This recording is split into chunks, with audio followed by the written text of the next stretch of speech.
We're going to cook something today. We're going to cook arepas and beans. Arepas is a cornmeal cake from Venezuela. We have 300 grams of cornmeal, 350 grams of water, 10 grams or so of salt. Add cornmeal to water.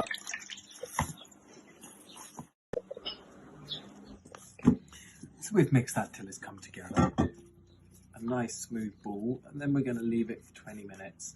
I always make a bit more than I need because I like to let it ferment for 2 days, then you get a nice sour version of it. I don't know if that is by the book or just something we like. We're going to make a quick guac to go with our arepas and beans. This is a very soft avocado. Are they grown here? This one was grown in Ibiza. I'm going to make a messy guac because, what the guac? Let's call this what the guac. We're now going to add more to our guac with clean hands. I've got an old lime I found in the back of the fridge. Seems about right. A little bit of salt. Should we add some of this lemon chili? Yeah. Yes. What is it? Dried lemon chili. Salsa en polvo. Lime and chili. It's great to have in your cupboard. It's quite sour. Nice and sour. Do you put any olive oil in your guac? No, I don't. Too strong. But it's just quite nice and simple, this. And because we're having beans and corn go really well together, they form a really good healthy protein. So I needed to have meat, bean and corn. We're going to make a tomato salsa or a pico de gallo. We're going to remove the eyes out. Are they plum tomatoes? These are plum tomatoes. And then I found 2 cherry tomatoes in the bottom of the fridge drawer, which we're going to add as well. Obviously, everything's been washed and cleaned. We will throw these in the bowl. I keep everything in because, well, why waste?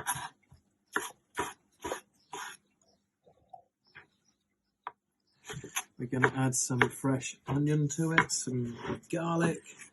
I'm still debating whether we're going to use vinegar or lime. I can't quite work my mind up. We like lots of garlic in everything. A slice. Wow. Without chopping your fingers. And then you need some onion. This is a end of a bullet onion, one grown over here. Spring onion, red onion. Or if you do use white onion, soak it in water for 10-15 minutes after it's chopped, just to take some of the sheer ferocity from it. You mean a round white onion? Yes. Yeah. Oh, I mean a red onion as well if it's making your eyes weep. Soak it in water. Even soak it in lime. Then use it. Then you've got a pickled lime salsa. I like to chop my herbs a mixture of rough and smooth, so you get different textures and different bits. I can smell that. Is that coriander? It is coriander. Okay. Odds or evens? Odds. Okay, so it is going to be vinegar. Why does that work? How does that work? If it's evens, it's going to be...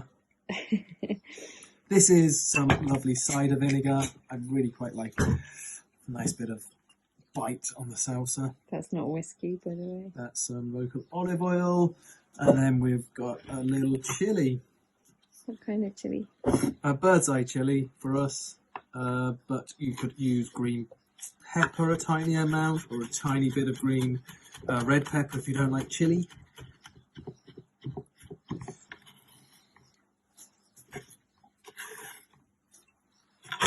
And salt. Oh. Stir. We're not using the hands this time. Oh. A spoon.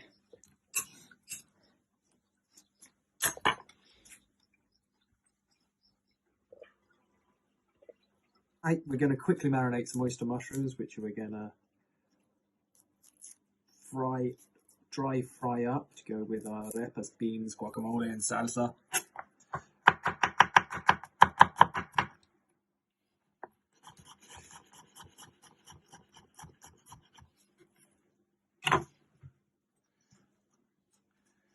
And we'll probably leave these for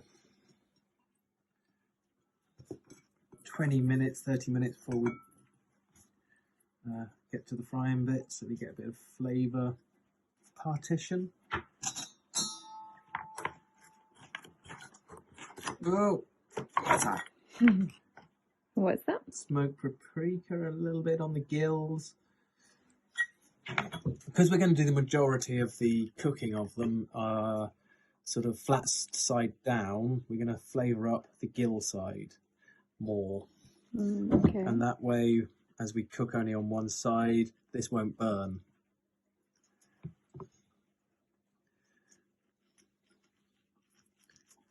And then push gill to gill, like fish kissing.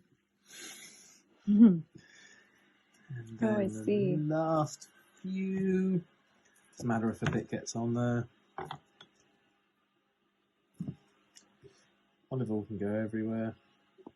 A little bit more salt, and we'll carefully just boop, boop, boop, and you.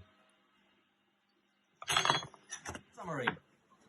Marinated mushrooms. We're going to cook those on our flat top thing. Flat top thing. Guacamole. It's a bit grey, but we're not going to waste a avo. Zesty. Pico de gallo. And then we're going to make some beans in the kitchen. Welcome back.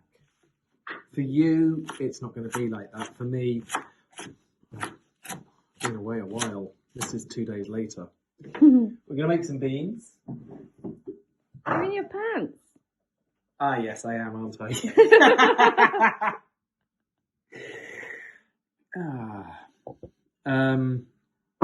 Bit of olive oil. I've got some leek. I've got some whole garlic. I'm going to throw in some whole chili. You really don't have to. Bit of cumin, whole. And we're going to sweat that down. We will be adding the beans. The beans. The beans. I'm using white beans. You can use any sort of cooked beans you like.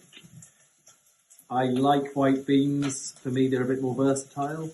I can use them in anything. Any style of cuisine. But yeah, I dig white beans. I dig white beans. Do you need to wash them? No, I like all the juice going in.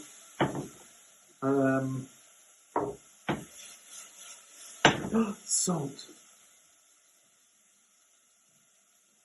We're going to cook these leeks down to they're soft. Soft. And we're going to add some tomatoes to our softened leek mix. I've got the trimmings from all my juices. All the spinach trimmings, which I like to put in. Kale, spinach, fennel. No, it's just kale and spinach. I don't do yoga. Gonna sweat that down so that's soft.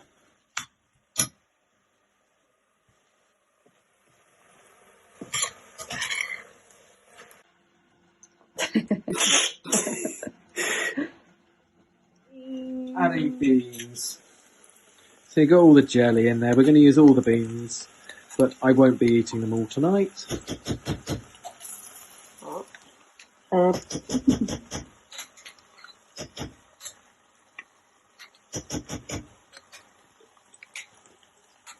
Because I find an open jar of beans goes off very quickly in the fridge. They seem to ferment for some reason. And if you cook them all off, then you can pick at them. Or use them for breakfast with a fried egg. Brunch even. Brunch. Or you can add them to whatever. So I'm just going to bring those up to the heat again for a good 5 minutes. Here's my plancha. You can use a frying pan, obviously. I put a tiny bit of vegetable oil in there, and we're going to cook these flat side down. These aren't going to be hot when we eat them, but I'm okay with that. There's far more than I need for today, but you could have these for breakfast with the eggs and the beans. Muy nice.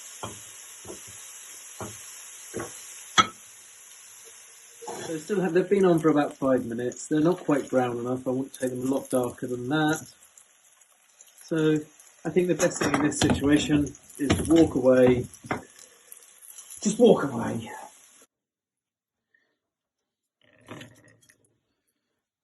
Okay, we're going to go straight to cooking our arepas. Onto the plancha.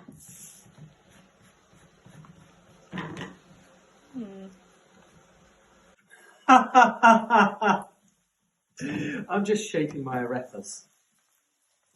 So, palmful, full squash shape. I like them a bit flat. I like to try and get the edges as smooth as possible for when I cook them on my flat top. Then it connects with the heat more and creates a crispier, we'll try that. Creates a crispier, flatter edge here, so it's more crispy, more tasty. And I think I might try, and I've not done this before, what you do with roast potatoes. You make little grooves on them, don't you? So you know it's going to get crispy. So we'll do that and see what happens. And how thick they're meant to be? Every time different, but this time the idea is we're going to slice them and make them into pockets, or you can eat them as cakes like that with anything on top. Eat them as cakes or as sort of pockets. It's going to be a little bit dirty this, but let's see what happens. It's going to take in some of that smoky flavour. A bit more oil. Butter is used quite often here. I'm going to add maybe a bit right at the end. You can also roast them in the oven for 20 or 30 minutes at 160. But yeah, been about 10 minutes. I think that's good.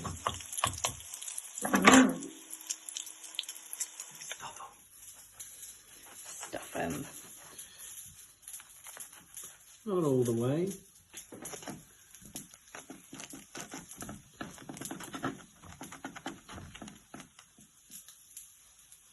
They're kind of fluffy inside, right?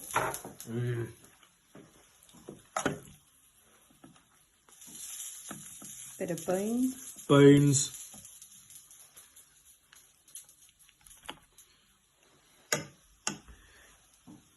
Mushroom.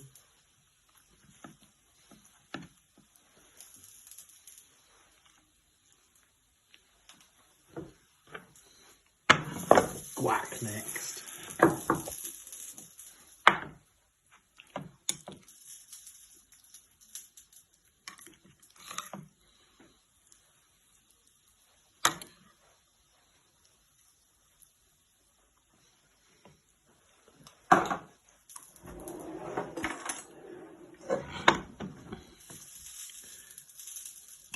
Gallo. Garlic.